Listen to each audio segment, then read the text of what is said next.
All right, so this is just a quick little run through of your assignment for the film, for your major assignment, for your written grade. So it's got two parts, but it's all incorporated together. So the first part is part A, where there's a few multiple choice questions and some short answer questions, basically applying the theory that we learned earlier in this unit and applying it to whichever film that you chose. Then part B, that's the written piece. So you're going to choose any scene from the film that you found powerful, emotional, visually interesting. It needs to be between 1 minute and 3 minutes long. You need to make sure that when you submit this, you make clear what the timestamp is, so where that scene starts and where it ends.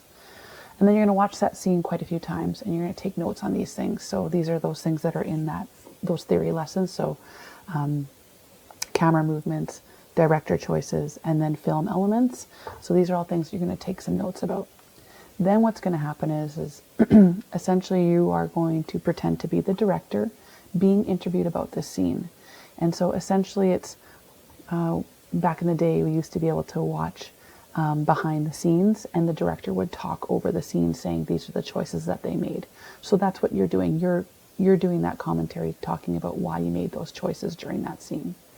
So in your commentary, you need to include an explanation for why you chose this scene, what you were trying to convey as the director in this scene. So what emotion or theme or character, like what was important? Why did this scene need to be taken? Then you need to talk about at least 2 technical or director techniques that you used in this unit. So again, what you see in the film, what you think the director probably said or used to help create an impact. And then you're going to wrap it up by just saying how this scene connects to the rest of the film. So why is it important? Does it, connect to a specific theme, to a specific person, and why?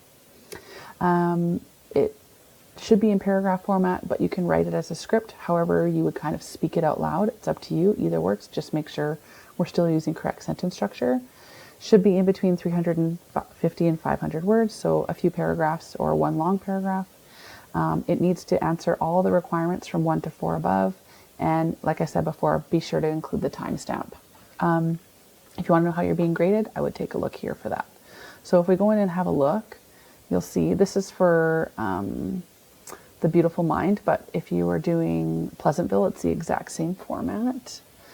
So again, here's a repetition of what we're doing. Up on the right-hand side, these first few questions are all the multiple choice questions and short answer questions. But if I go straight to question 8, this is, again, the same thing we just talked about. So you're going to type your response into here.